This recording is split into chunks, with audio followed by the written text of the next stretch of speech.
بسم اللہ الرحمن الرحیم ان الذین آمنوا وعملوا الصالحات یحلون فیہا من اساور من ذہب ولؤلؤا ولباسهم فیہا حریر صدق اللہ العظیم وصدق رسولہ النبی الامین الکریم ونحن علی ذلک لمن الشاہدین والشاکرین والحمد للہ رب العالمین۔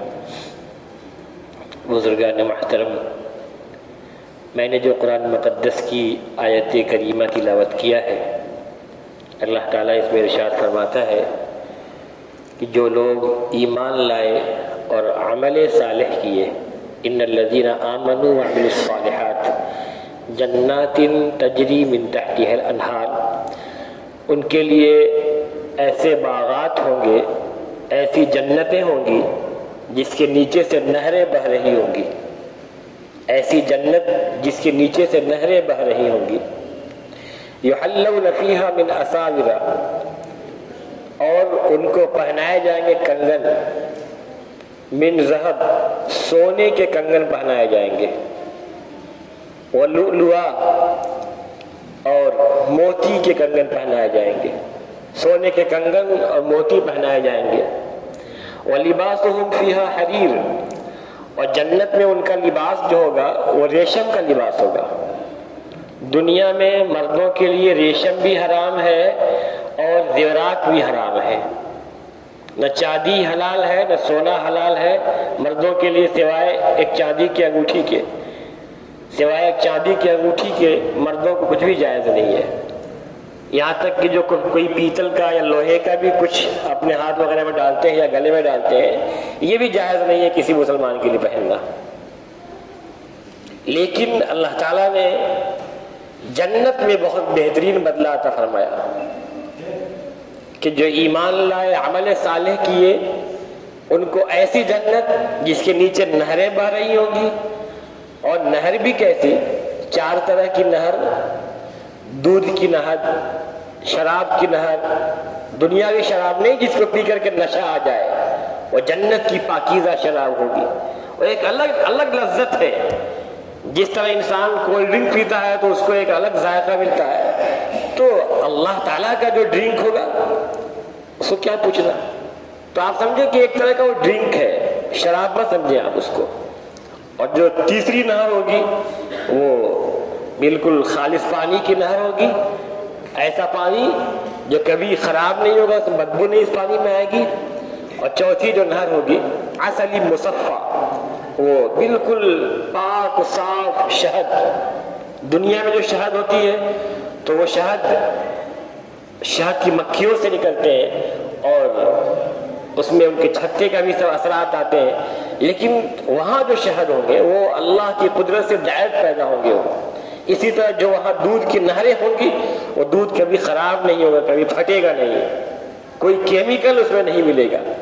پھر ہر جنتی کے گھر کے سامنے یہ منظر ہوگا۔ آپ تصور کریں، یہ آپ دل میں یہ اندازہ لگائیں، کلپنا کریں آپ کہ لوگ کسی کے گھر کے سامنے اگر ندی یا نہر ہوتی ہے تو اس گھر کا نقشہ کتنا بہترین ہوتا ہے، وہ منظر کتنا بہترین ہوتا ہے۔ لوگ بولتے ہیں واٹ اے سین، کیا بہترین منظر ہے، کیا بہترین خوبصورت نقشہ وہاں کا ہے۔ لوگ ندی کنارے، سمندر کنارے، جہاں پانی ہوتا ہے وہاں پہ لوگ سیلفی لیتے ہیں، فوٹوز کھینچتے ہیں یادداشت کے طور پہ۔ آپ دیکھ لیں جو بڑے بڑے شہر ہیں وہ ندی کنارے واقع ہیں، ہر بڑا شہر آپ کو ندی کنارے ملے گا آپ کو، اور سمندر کنارے بھی بڑے بڑے شہر آپ کو ملیں گے۔ تو سمندر کے قریب جس کا گھر ہوتا ہے، ندی کے قریب جس کا گھر ہوتا ہے، وہ گھر کا نقشہ بڑا خوبصورت لگتا ہے، بڑا خوبصورت منظر ہوتا ہے۔ تو جنتیوں کے گھر کے سامنے سے یہ 4 طرح کی نہریں بہہ رہی ہوں گی، کیا بہترین منظر ہوگا۔ اور ایسی نہر جس میں کوئی ڈوبے گا نہیں، ایسا نہیں کہ کوئی ڈوب گیا تو کام، وہاں ڈوبنے کا سوال ہی نہیں ہے۔ اللہ تعالیٰ تو انسان کو سب کچھ دے گا وہاں پہ، دنیا سے انسان نے جو امید نہیں کیا ہوگا اس سے بڑھ کے ملے گا۔ وَلَكُمْ فِيهَا مَا تَشْتَهِي أَنفُسُكُمْ وَلَكُمْ فِيهَا مَا تَدَّعُونَ، جو تمہارا دل چاہے گا سب کچھ ملے گا، جو مانگو گے وہ ملے گا. دنیا میں انسان کی خواہش پوری نہیں ہو سکتی ہے, سب خواہش پوری نہیں ہو سکتی. بڑے سے بڑا ایم ایل اے بن جائے, منسٹر بن جائے, آپ کا سی ایم بن جائے, پی ایم بن جائے, پریسیڈنٹ بن جائے, دنیا کی بڑی بڑی بادشاہت بھی مل جائے نا, اسی بھی ٹینشن ہوتا ہے کہ کہیں یہ میری بادشاہت ختم نہ ہو جائے, اگلے الیکشن میں کہیں ہار نہ جائے, کہیں دوسرا ملک ہم پہ حملہ نہ کر دے. ٹینشن پہ ٹینشن رہتا ہے. لیکن جنت میں کوئی ٹینشن نہیں. حدیث پاک کا مفہوم ہے ہر جنتی اپنے علاقے کا بادشاہ ہوگا, ہر جنتی اپنے علاقے کا بادشاہ ہوگا. اور یہ بھی فرمایا گیا حدیث پاک میں کہ ایک بندہ جو دنیا میں پوری زندگی تکلیفوں میں رہا ہوگا, پوری زندگی جس کی تکلیفوں میں گزری, دکھوں میں, مصیبتوں میں گزری, دنیا میں کبھی اسے خوشی نہ ملی, اس کو مرنے کے بعد جنت کے باہر باہر سیر کرایا جائے گا. رب کائنات فرمائے گا فرشتے سے, اس کو جنت کے اندر نہیں, جنت کے باہر باہر ذرا سیر کراؤ. جب جنت کے باہر باہر اس کو سیر کرائی جائے گی تو رب کائنات اسے بلائے گا, اب پوچھے گا کہ دنیا میں کبھی تم کو کوئی تکلیف ہوئی تھی؟ اس بندے سے جو بندہ پوری زندگی تکلیفوں میں رہا ہو, کبھی اسے خوشی نہ ملی ہو, پوچھے گا رب کائنات جنت کے باہر باہر, اندر نہیں, باہر باہر چکر لگانے کے بعد پوچھا جائے گا کہ کیا دنیا میں کبھی تم کو تکلیف ہوئی تھی کوئی؟ بولے گا نہیں اللہ تعالیٰ, نہیں, دنیا میں تو ہم ہمیشہ خوشی میں رہے گا, دنیا میں مجھے کبھی کوئی غم نہیں ہوا, کبھی کوئی غم نہیں, ہم تو ہمیشہ خوش رہے. تو جب جنت کے باہر باہر ایک چکر لگانے کا یہ عالم ہے کہ انسان 70-80 سال کی جو تکلیف تھی پوری زندگی کی تکلیف کو بھول جا رہا ہے اور کہہ رہا کہ میرے مولا دنیا میں کبھی مجھے کوئی دکھ نہیں ہوا. تو جب جنت کے باہر کا یہ عالم ہے تو جنت کے اندر کا عالم کیا ہوگا؟ اندازہ لگا لیں آپ کہ جنت کے اندر کا عالم کیا ہوگا. کبھی کسی انسان کے ذہن میں وہ خیال بھی نہیں آیا ہوگا, نہ انسان نے وہ چیز سنی ہوگی. اللہ اتنی نعمتیں عطا فرمائے گا. تو ہمیں تیاری کرنی اس جنت کی. اس دنیا میں انسانوں کے ساتھ تکلیفیں بھی ہے, گرمی بھی ہے, ٹھنڈک بھی ہے, تمام چیزیں, بارش کا موسم بھی ہے. وہاں کوئی دقت نہیں. لا يرون فيها شمسا ولا زمهريرا, نہ وہاں ٹھنڈک کا احساس ہوگا زیادہ, نہ گرمی کا احساس ہوگا. ڈنکے کی چوٹ پہ قرآن نے صاف اعلان کر دیا کہ نہ گرمی کا احساس ہوگا بہت زیادہ, نہ ٹھنڈک کا احساس, بالکل معتدل موسم جس سے انسان کو خوشی ملتی ہے. تو ہمیں تیاری کرنی ہے اس زندگی کی, اور اللہ کے بتائے ہوئے حکموں پر چلنا ہے. اللہ کے نبی صلی اللہ علیہ وسلم نے جو جن چیزوں کو کرنے کہا وہ کرنا ہے, اور جن سے روکا ہے رک جانا ہے. ذرا ہم اللہ کی طرف قدم بڑھا کے تو دیکھیں, اللہ سے محبت کر کے تو دیکھیں, اللہ کے نبی سے محبت کر کے تو دیکھیے. ایسی لذت ملے گی, ایسی چاشنی ملے گی کہ پھر دنیا کی کوئی چیز اچھی نہیں لگے گی. اللہ بندوں سے بے انتہا محبت کرتا ہے. انسان کے دل میں جو بھی تصور ہو, جس انداز سے بھی اللہ سے انسان محبت کرتا ہے, اللہ اسی حساب سے اس بندے سے محبت کرتا ہے. حضرت موسیٰ کلیم اللہ کے زمانے میں ایک آدمی تھا جو علم سے ناواقف تھا, اور لیکن بڑا اللہ سے محبت کرنے والا, بے انتہا اللہ سے محبت کرنے والا, بالکل مجذوب شخصیت. مولانا رود نے مثنوی میں لکھا آپ نے کہ وہ پہاڑوں میں نکل جاتا تھا, جنگلوں میں پہنچ جاتا تھا, چند بکریاں تھی چرایا کرتا تھا, اور اللہ کو یاد کیا کرتا تھا. اور انجانے میں, تصورات میں, خیالات کی دنیا میں گم ہو کر کے وہ اللہ سے باتیں کیا کرتا تھا. وہ کہتا تھا میرے اللہ, اگر میں آپ کو دیکھ لیتا تو میں آپ کے سر پہ تیل لگاتا, جب آپ کو نہانے کی ضرورت ہوتی تو میں آپ کو پانی لا کے دے دیتا.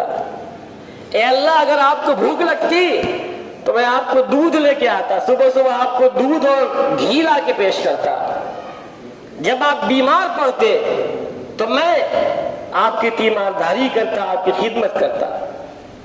اپنے حساب سے وہ خدا تعالیٰ سے بات کر رہا تھا. ایک دن حضرت موسیٰ کلیم اللہ نے اس کو سن لیا یہ بات کرتے ہوئے. خدا کے بندے رک جا، ٹھہر جا، کیا اللہ تعالیٰ کو تو نے اپنے جیسے سمجھا ہے کہ خدا نے خواہ اللہ تعالیٰ بیمار پڑتا ہے جو تو اس کی تیمارداری کرے گا؟ کیا اللہ تعالیٰ بھوکا ہوتا ہے کہ تو اسے دودھ اور گھی کھلائے گا؟ کیا خدا کو کسی چیز کی ضرورت ہے؟ وہ تو خالق ہے، اسے تمہاری کیا ضرورت ہے؟ وہ تو بے نیاز ہے ان چیزوں سے، اللہ الصمد ہے نا، بے نیاز ہے، کسی چیز کا محتاج نہیں ہے۔ کہ اس جملے سے کفر کی بو آتی ہے، توبہ کر تم ان چیزوں سے۔ حضرت موسیٰ کلیم اللہ نے اس کو اپنے حساب سے بڑا زبردست اس کو ڈانٹا، تو وہ بے قابو ہو کر کے ڈر گیا، روتا ہوا جنگلوں میں بھاگ گیا، ہائے میں تو برباد ہو گیا۔ اللہ تعالیٰ کی حضرت موسیٰ کلیم اللہ سے بات ہوئی، اللہ نے فرمایا موسیٰ، دیکھیے اللہ بندوں سے کتنی محبت کرتا ہے۔ فرمایا اللہ نے موسیٰ کلیم اللہ سے کہ موسیٰ آپ کا کام بندوں کو خدا سے جوڑنے کا ہے یا خدا سے توڑنے کا ہے؟ اے موسیٰ آپ کا کام بندوں کو ہم سے جوڑنے کا ہے نہ کہ توڑنے کا۔ ایک بندہ مجھ سے مناجات کر رہا تھا، مجھ سے عشق و محبت کا اظہار کر رہا تھا، اسے نہیں معلوم کہ میں کیسا ہوں، لیکن اپنے تصورات میں گم ہو کر کے، اپنے خیالات میں گم ہو کر کے وہ مجھ سے باتیں کر رہا تھا، اور آپ نے اس کو مجھ سے دور کر دیا۔ آپ کو تو میں نے بھیجا تھا جوڑنے کے لیے نہ کہ توڑنے کے لیے، آپ کا کام جوڑنے کا ہے۔ حضرت موسیٰ کلیم اللہ دوڑے ہوئے اس کی طرف گئے، کھوجا نہیں ملا، بہت کھوجا، پھر مل گیا تو کہا کہ حضرت موسیٰ نے فرمایا کہ اللہ تعالیٰ تجھ سے بہت محبت کرتا ہے۔ اس نے کہا موسیٰ مجھے سمجھ میں آ گیا، پہلے میں نہیں جانتا تھا، اب میں جان گیا۔ اس نے توبہ کر لیا، کہا کہ نہیں میں خدا کو نہیں جانتا تھا لیکن میں اب جان گیا۔ تو بتانے کا مقصد یہ ہے کہ اللہ جب ایک ایسے بندے سے جس کے دل میں خدا کے تعلق سے ایسا گمان ہے تو اللہ اس سے اتنی محبت کر رہا ہے، اور جب ہم اللہ سے محبت کا اظہار کریں گے، اللہ سے عشق کریں گے، اللہ کے نبی سے عشق کریں گے تو اللہ کتنی محبت ہم سے کرے گا۔ بندہ ایک قدم خدا کی طرف بڑھا کے دیکھے، اللہ دوڑتے ہوئے بندے کی طرف آتا ہے۔ حدیث پاک کا مفہوم بھی ہے، تو ہم خدا کی طرف قدم بڑھائیں، اللہ کے آگے توبہ کریں، گریہ زاری کریں، روئیں، گڑ گڑائیں۔ اللہ کے آگے روئیں گے، اللہ سننے کو تیار ہے۔ ایک قطرہ آنسو گرا دیجئے، اللہ کے دربار میں قبول ہو جائے گا۔ کہتے ہیں کہ فرشتوں کے سردار حضرت جبرائیل تشریف لائے نبی پاک صلی اللہ علیہ وسلم کے پاس، دیکھا کہ حضور کی محفل میں ایک صاحب رو رہے ہیں، ان کے آنسو جاری ہے۔ جبرائیل نے فرمایا یا رسول اللہ تمام چیزوں کا، تمام اعمال کا وزن ہو جائے گا، لیکن خوف خدا سے نکلنے والے آنسوؤں کا کوئی وزن نہیں ہو پائے گا۔ خوف خدا سے نکلنے والے آنسوؤں کا وزن نہیں ہو پائے گا۔ ایک قطرہ آنسو جہنم کی بڑی سے بڑی آگ کو بجھانے کے لیے کافی ہے۔ خوف خدا سے نکلنے والا ایک قطرہ آنسو جہنم کے بڑے سے بڑے آگ کو بجھانے کے لیے کافی ہے۔ اسی لیے حدیث پاک میں تو آتا ہے لا یلج النار رجل بکا من خشیت اللہ حتی یعود اللبن فی الضرع، کہ کوئی ہی بندہ جہنم میں نہیں جا سکتا تب تک جس بندے کے آنکھ سے اللہ کے ڈر سے، اللہ کے خوف سے آنسو نکلے گا، وہ بندہ جہنم میں نہیں جائے گا جب تک کہ نکلا ہوا دودھ تھن میں واپس نہ پہنچ جائے۔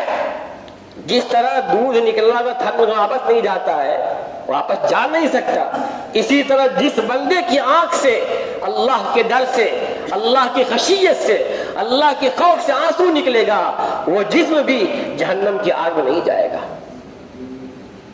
اس لیے خدا کے آگے ہم گڑ گڑائیں، گریہ زاری کریں، روزانہ 10 منٹ سے ہی تنہائی میں بیٹھ جائیں، مسجدوں میں یا گھروں میں اکیلے کہیں بیٹھ جائیں، تصور کریں اپنے آپ کو، اپنے گناہوں کے خیالات کریں کہ اللہ میں بڑا گناہگار ہوں، بڑا خطا کار ہوں اللہ، لیکن تو بڑا کریم ہے، مجھے معاف فرما دے، میری زندگی کو صراط مستقیم پہ چلا دے۔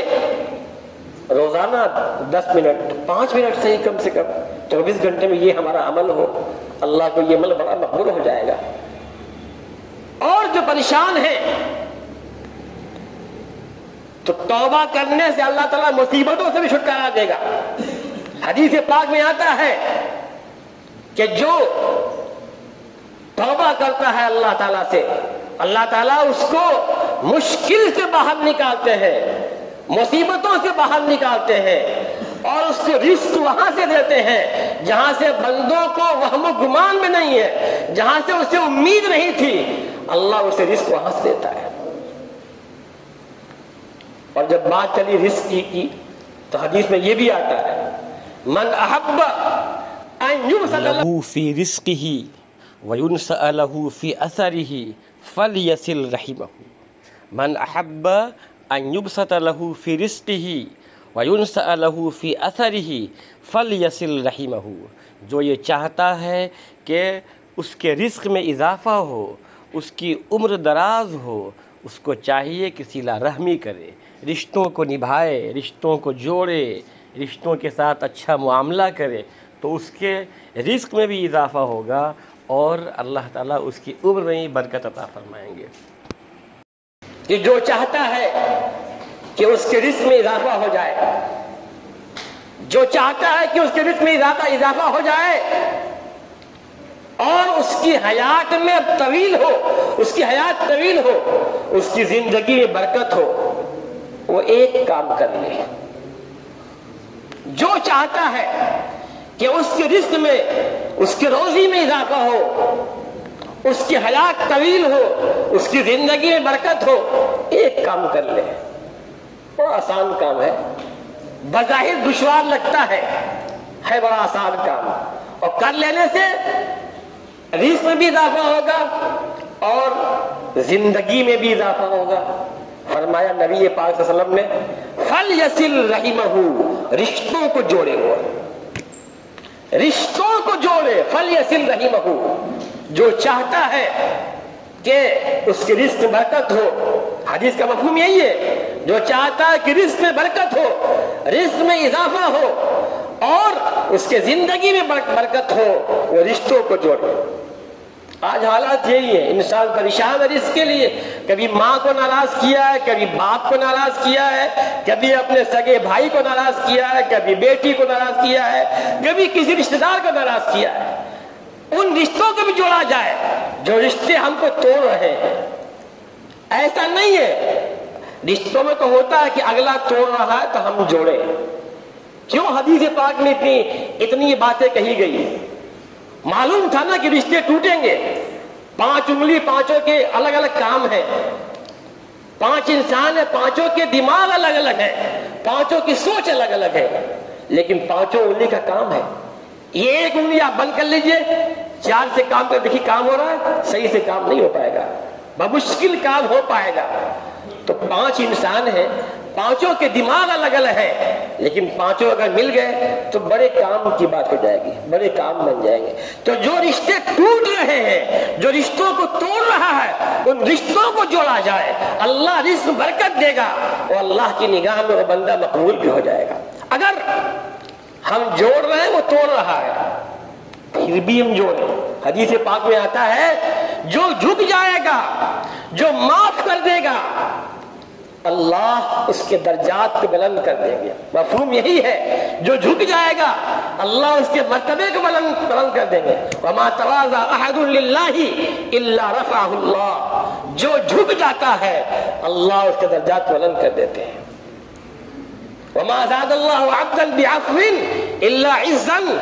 اور اللہ تعالیٰ جو بندہ معاف کر دے، اللہ اس کی عزت میں اضافہ کرتا ہے۔ تو انسان سوچتا ہے کہ میں کیسے، وہ کہے گا دیکھو آ گئے نا میرے پاس، نہیں آتے تھے اب آ گئے نا، آخر جھکے نہ جھکے، جھک کے آئے کہ نہیں آئے۔ میں کہتا ہوں ایک بار نہیں 100 بار جھک جائیے خدا کے لیے۔ اللہ کے لیے کوئی کام کر لے انسان تو وہ کام بھی 22 سے ثواب ہو جائے گا۔ چاہے وہ ہمارے بہنوئی ہو، چاہے وہ ہمارے بھائی ہو، چاہے میری ماں ہو۔ ماں باپ کو تو ویسے بھی خوش رکھنا ہے، ماں باپ کو ستایا جائے گا تو اس کا تو دنیا میں سزا مل جائے گی۔ کوئی بھی رشتہ دار ہمارا ہو، چھوٹا رشتہ دار، بڑا رشتہ دار، سب سے محبت کا اظہار کیا جائے۔ ارے کم سے کم پیار سے بات تو کر لیا جائے، اس سے اس کی مدد نہیں کر سکتے ہیں تو پیار سے بات تو کر لیں۔ آپ نے دیکھا نہیں حدیث پاک میں کیا کہا گیا کہ اگر آپ پیسے سے مدد کرتے ہیں اپنے رشتہ دار کی تو آپ کو ڈبل ثواب ملے گا۔ ایک پیسے کے دینے کا ثواب اور ایک رشتے کے جوڑنے کا ثواب مل رہا ہے۔ وہ پیسہ کسی غریب کو آپ دیں گے جو رشتہ دار نہیں ہے تو سنگل ثواب مل رہا ہے، اور پیسہ رشتہ دار کو دیں گے ڈبل ثواب مل رہا ہے۔ ایک پیسے دینے کا ثواب، ایک رشتے کو جوڑنے کا ثواب۔ تو ہم سب کو چاہیے کہ رشتوں کو جوڑیں۔ اگر دوسرا توڑ رہا ہے پھر بھی ہم جائیں، جھک جائیں، وہ کہے معاشرے میں کہ دیکھو آگے جھک کر کے نا آخر آئے کہ نہیں آئے، جھک جائیے خدا کے لیے۔ آپ کا جھک جانا آپ کے لیے کامیاب ہو جائے گا۔ اور شروعات کہاں سے ہوتی ہے؟ سلام سے ہوتی ہے۔ آپ سلام کریں، السلام علیکم، وہ جواب دے گا۔ ایک بار سلام کریے، دو بار سلام کرو، روز سلام کریے، اگلی بار جواب دے گا، نہیں دے گا من میں جواب دے گا۔ ایک دن پھر دعا بھی کریے اللہ تعالیٰ سے کہ اللہ میں تو کوشش کر رہا ہوں رشتوں کو جوڑنے کی، لیکن دلوں کا بادشاہ تو ہے، اللہ دل کو جوڑنے والا تو ہے، تو اس کے دل کو جوڑ دے، وہ مجھ سے رشتہ جوڑ لے۔ آپ دعا کریں، اللہ دعا کو سننے والا ہے، دعا کر کے جائیے، اللہ دل کی دنیا بدل دے گا، پھر اللہ مالک ہے۔ اس لیے ہم سب کو چاہیے کہ ہم اپنے اعمال کو اچھے بنائیں، دنیا اللہ اچھی بنائے گا، دنیا کی باقی بھی زندگی اچھی بنائے گا۔ وآخر دعوانا ان الحمدللہ رب العالمین۔